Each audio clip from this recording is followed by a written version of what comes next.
Right, well, we normally like a jaunty intro, but Manchester United have managed to absolutely destroy a hitherto optimistic summer by threatening thousands of season ticket holders, alleging behaviour synonymous with touting, including in those accusations a 6-year-old boy, reportedly. So Pete, who is old enough to remember when the club at least seemed to value its core support, is with me. We were to have Luca Black from the Youth Supporters Club, but we don't know what's happened to him. And just for transparency, of anyone who speaks for Must is on holiday, which they're entitled to be in the summer. And we'll get on to why we don't have anyone who's directly received these emails, even though there are 1,000 of them. What a state of affairs this is, Pete. Yeah, very unusual. I was surprised, and started as a little snowball rolling down the hill, and it soon gathered pace with obviously the number of people being affected, and then the people that have jumped on and passed their opinion. I was surprised at first very much, because I thought if United are doing this seems even more draconian than the action they took last year with forced migration of season ticket holders from the South Stand to get in, day trippers, football tourists. The club made no bones about that. I thought that was an awful thing to do, and even worse, it was badly handled. But this seemed to go to another level. Now, I think the problem is, Andrew, it's still in its early days, and I've been mulling it over in my head. I've seen the noise on Twitter, but it seems a very odd thing to do for the club to do, and it's easy just to slag them off at the moment. And I'm happy to praise the club when they do well and call them when they don't. But the action they've taken is very, very strong, and it just makes me think or wonder whether there is something in it. I've known lads that do have half a dozen to a dozen or more season tickets that they sell out to the mates or not, probably sometimes a bit over the face value, and sometimes not, and they'll lose out on some games, when we're playing Stoke on a Tuesday night. But if they're after all those sort of people, I would have thought it's small beer. If there's some big group behind all this, where these people are passing their tickets up to and they're making thousands upon thousands each season, then the club are right to look into it, But we get to feel that because of what United are doing with taking individual seats out once people give them up and selling them for a few £100. United, in a way, are being touts themselves. So it's very difficult to pick out the truth at this early stage, I'd say, Andrew. One, because the club aren't saying much. And one of the complaints is they're not telling people exactly why they've been targeted. Also, these people are coming forward seem to be innocent, and the 6-year-old lad is probably the perfect example of that. So I guess what I'm saying, in a roundabout way, I'm keeping my powder dry just to see what happens, and I'm linking it with what Liverpool are doing, which is a similar thing, but they've actually called in the Merseyside police to take action. I wouldn't have thought a club, no matter what we think of Liverpool as fans, but a big institution like that would call in the police if there wasn't something serious going on. So I just can't, I guess I'm kind of jury out, even though I sympathise with anybody that's been wrongly caught up in this. So let me simplify it for anyone who doesn't maybe understand the background or the context for this. Season tickets in the past were what the club wanted and valued among everything else, because it meant you got money in the bank early on, you knew what you had to spend and all that. They've become less valuable because if you regularly sell out your stadium, one-off supporters are of more value because they tend to turn up early, they tend to spend more in the ground, they're likely maybe to go to the museum and the megastore, and crucially, they're prepared to pay more as a one-off. And United have realised this. They don't have the full corporate hospitality space that they would like, so they've put people in places as disparate as Lancashire County Cricket Club, the other Old Trafford, the Victoria Warehouse next to the football ground. And I think in the past, and I don't know if they're doing this now, I'm pretty sure they've used the downstairs of Beetham Tower. I think they've used somewhere in town at any rate. They've had that much demand for big Champions League games in the past, and now the Champions League's back. And the suspicion among supporters is there is a purge of season ticket holders they might be able to get rid of because these games are really lucrative on a one-off basis. So if you can sell a £45 ticket for £150, then you're getting more than 3 times what it's worth to the season ticket holder who would originally have had it. So that's basically the maths behind it and why there's a suspicion. And there's a greater suspicion because Manchester United have stopped publishing data on this about season ticket waiting lists and so on, which we never knew whether to believe anyway. And even though they have fed to some journalists the idea that this is nothing to do with season tickets and asked them to repeat that, it would seem, they won't say why they've gone about it, as you're saying. So is it a police matter or is it not? But I guess paraphrasing what you're saying is that they might just have dropped a bollock on the comms on it and actually be after something bigger than we think. And maybe it's well-intentioned if you do appeal and provide the information they're asking for, that it'll be fine, everything will be fine. But they're asking too much, aren't they? They're asking for far too much information from people.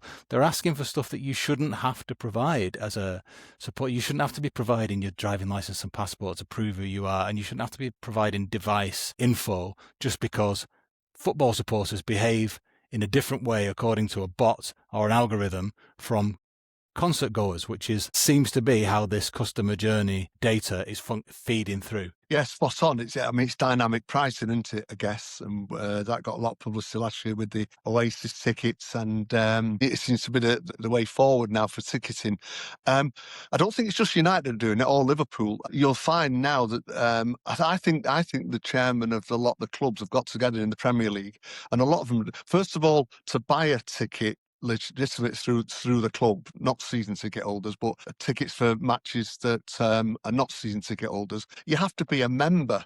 And these membership fees now are 30, 40, 50, 60 quid. I have a look at them because I look at joining some of them to get away match tickets, even if you have to sit with the home fans, because it's so difficult to get tickets in the ballot. So I look to see if there's any chance of getting one for Fulham or West Ham or whatever last season. I'd have to join to be a member just to be able to apply in a ballot for one of their tickets. So it seems like all the Premier League are making it membership only, 50 quid each, and multiply that by several thousand, it makes a few bob. But now they've moved it one step further where these seats can go to people not at the 40 to 50 pound value of the ticket, but like you say, for several £100. And again, you say if they throw a meal in somewhere locally, they can charge £300-400. So it's very lucrative. It's a good way of making money, but you're actually crapping on the people who have been your loyalist fans. And that's what hurts most. Manchester United supporters, in their DNA is loyalty. It always has been. In the 70 years nearly I've been watching them, Manchester United supporters give their all to get behind the team, and very, very fair-minded, very, very supportive, travel a long way, make a lot of noise, get behind the team. The least we expect back from the club, be it players or officials, is loyalty to us, and I think that's fully deserved. And it doesn't feel like we're getting that from the club generally in the last couple of years. And with this issue, it just until they're more transparent with it, Andrew, I think they're going to get hammered on social media. They've shot first and asked questions later, and they're only asking the questions now, but they've taken the season ticket off people or frozen it and then said, can I justify it? It should really be the other way around, that what they're trying is you're guilty till you prove innocent. Well, that should never be the case. So they might be right with what they're doing, but they've gone about it in a clumsy way. I just think they don't get good advice, and yet it's common sense to somebody like me and yourself or something that supports them along. Don't crap on your loyalist fans. You said that quite rightly, your season ticket, you pay for it up front. You pay your 700, 800, 900 or more quid up front. You also lock into going to League Cup games, Champions League games, FA Cup games. Now, last season was a rarity. That was only 40 games in total, home and away. But this season, they could be up to 60-odd games in total and 40 at home, something like that. So we really do lock our money in. We do lock our money in, and there doesn't seem an appreciation of that. Yeah, they're only looking at the bottom line, but they're only looking at it short term, which is even worse. If you want to fill a 100,000 stadium, you really do need people behind you. It's astonishing. There's always been supporter representation. We don't have the days of the old supporters club, the David Smiths that you remember. We certainly don't have the days of basically Imusa being able to represent a really united voice and maybe the Manchester Education Committee enforcing that in some ways. But what we do have is unity for once. They've messed this up so badly that all the groups that write monthly in United We Stand, being the Youth Supporters Club, Must, TRA and the 58, along with Red News, United We Stand itself, and probably others who I've forgotten, have all come together now to demand the following. So they're demanding of the club an immediate halt to this ongoing suspension process, basically stop issuing further ticket suspensions based on automated or device usage tracking, which is how this has all come about. They've asked for an immediate retraction of all unproven suspensions, so that's a reinstatement of accounts and a retraction of disciplinary actions against supporters affected without clear evidence or due process, and the due process there for me is really key. They're asking for the confirmation of the number of season tickets, so to provide full transparency regarding the exact count of active season tickets currently held by fans. This is the stuff that used to be published and now isn't, and to explain the policy on season ticket numbers, so to clarify the club's strategy regarding the apparent reduction of overall season ticket allocations that we're hinting at there, or we're talking about there, and asking finally for a reissue of tickets, clarification on the reissue of tickets to the waiting list, which is another thing they've told journalists, that if anyone is suspended, it goes on the waiting list, but we don't know what the waiting list consists of because we never really have, and it's always been murky. So to basically guarantee that these are reissued strictly to season ticket holders on the official rating list rather than being repurposed for hospitality or commercial sales. Leaving aside why we weren't invited, is there anything unreasonable about those demands? No, not at all. Because if you're going to impose sanctions on somebody and you've got the right to it, be it the police or a company or an organisation, or even if it's dealing with your kids, you've got to explain to them what they've done wrong and make sure you've got your facts right. That's just fair play, let alone the law of the land. It's just good practice, isn't it? If you're going to chastise somebody or punish somebody, which is what they're doing with some of these, they've got to prove that they've done wrong, and they should have the intelligence, and in that I mean probably the digital intelligence as well as common sense, to make sure they get that right first, and then you can go in all guns blazing, But make sure you're shooting the baddies and not just a lot of people that contain some baddies, So no, those demands are very joined up and very fair, and the club have got to do it. I think they have stopped sending out the emails now, only from what I hear from a few people on Twitter, but it leaves a lot of people in abeyance. And of course, today is the day when season ticket holders can apply for away tickets at Hull City for the first game of the season. So if my season ticket got suspended, I couldn't do that. There's spin-offs from this that I don't think they've thought through. It's obvious they haven't. It should be said, while we're aware of people this has happened to, no one's been prepared to go on camera yet. This is the culture of fear that the club has created around this. To non-football fans and casual supporters, this must look absolutely insane. And that's because it is. Anyway, we're doing this for free, at least for now. If you would like to sponsor this podcast or our Substack, there's normally 3 or 4 of us, and it's a lot of fun. We're trying to get our word in edgeways, not today. But do get in touch with us, creamermanchester1878@gmail.com. This episode's sponsored by a startup firm called Analyze This. If you've got some data, perhaps on season ticket holders at Manchester United via SeatGeek, they'll use the latest ZX Spectrum technology to interpret customer behaviour, and they're using a guaranteed 128k upgrade. They're a great bunch of lads, very underrated sense of humour, but you would expect that. They're based in Liverpool 4. So there's absolutely nothing dodgy about Manchester United asking for people's passport scans on insecure portals, and nothing dodgy about latest transfers between Chelsea and Aston Villa. What is your take on this Garnacho business, Pete? We know why it's happening. It's amortisation, isn't it? So Yeah. What have you made of it? I got a headache and gave up. Well, it's obviously trying to people trying to get round the rules. Perhaps breaking the rules is probably too strong. But again, they've made up some rules that are not watertight or that people can play with. Again, it just leaves a bad taste because already Leicester and Everton and Forest got hammered for irregularities. I'm not saying it's exactly the same thing. They leave Man City out there, hanging out there with this terrible 115 allegations stain on everything they do. But they don't. The Premier League or whatever don't seem to be picking up on the what's going on with these transfer fees and getting around the amortisation.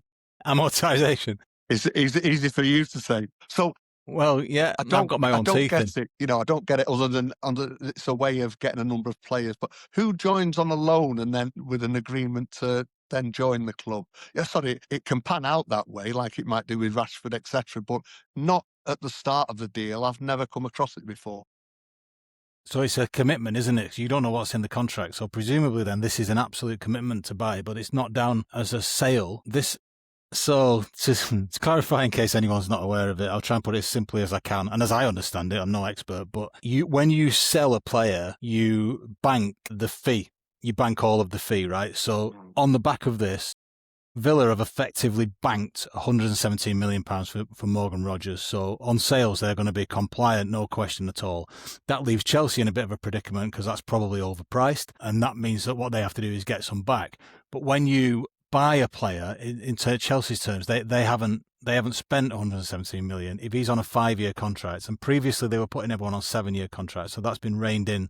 You can't do that now. You've got to do 5 maximum, either UEFA or FIFA's intention. So that means you can spread that cost. So you're only spending a fifth of that this year. So they're spending whatever that is, like 23 million, I guess, 23 something million, 24 million. Yeah, 24 something million, 24.5 million, I guess. So, 24 and a quarter, sorry. So they're, if those figures are right, so they're only spending 24 odd million. And then what will have happened, I guess, is that probably the loan fee for Garnacho will be like half that. So they'll immediately get half that back. So Villa have banked a load of money. That's it, de facto. Chelsea have only spent a quarter of that, a fifth of that money. Yeah, what am I on about? Yeah. A fifth of that money. So whatever that is. I've done my maths wrong, haven't I? So they've only done a fifth of that money. I'm not going to calculate it because you can do that yourself. But they've only spent a fifth of that money, and I've probably made it even more. This was in June 2024, and then Omari Kellerman moved in the opposite direction from Villa to Chelsea for 19 million. Okay, so that's like roughly half of that fee, basically. But the amortisation kicks in. So we can both say that those players have had unqualified success in the Premier League. They've been absolutely rattling all the charts, right? Well worth those fees.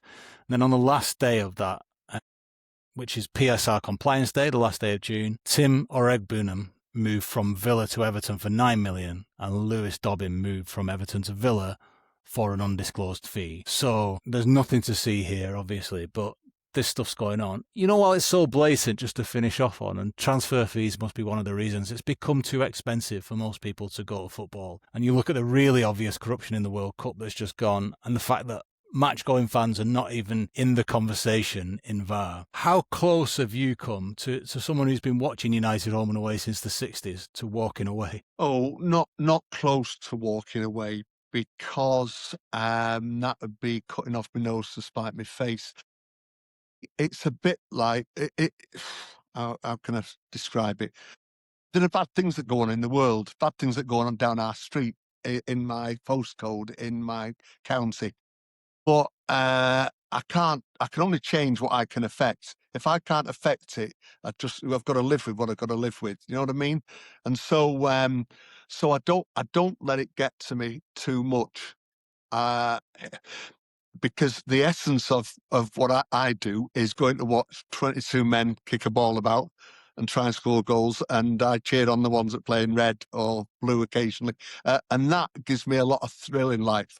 All the stuff around it, all the stuff, and we've covered just 2 subjects today, and negative ones, but they're important. I don't let it get to me too much. I'll help anybody out as much as I can, but the politics of football and transfer fees is a minefield, and you just tried to explain it there, Andrew. And it's obviously very clever accountants that do this, because Cleverer than me, because I couldn't. well, but if somebody, what it's taken them a couple of seasons. I think if you bring a rule in again in any organisation, someone will try and get round it, and they say, "Oh, you can't do that now because it's Shrove Tuesday, and you're allowed to do that on Shrove Tuesday." You know what I mean? They'll find a clever way out, a clever in inverted commas. I just think if you're going to bring in rules at the Premier League or the FA, they've got to be watertight, and they've got to have integrity. Otherwise, you just become a police force running around trying to wrap people's knuckles. So I don't let it affect me that much. I don't read about the detail of it because I can't affect it. Yeah, sure, it cheeses me off, but it doesn't spoil, if you will, for want of a better phrase, the beautiful game, you know? And hopefully it won't now, because I'm 72 shortly. So if I was going to get cheesed off with it all, I probably would have done it in the last 7 decades. You support Manchester United, Pete, so I wouldn't put it past them to push you over. It's on that happy note that we go into the weekend then. If you've enjoyed Pete having to do all the heavy lifting in this episode, don't get too excited. He's about to be transferred to the No Question About That podcast. We've taken Jamie Badgewa on loan, and it's all about amortisation of contract, which I can say, and it's all perfectly legal. And we're going to finish on an exclusive actually on that note, because Murph is actually in talks with the Overlap. Don't mind the trams because they're still not running. Bye-bye.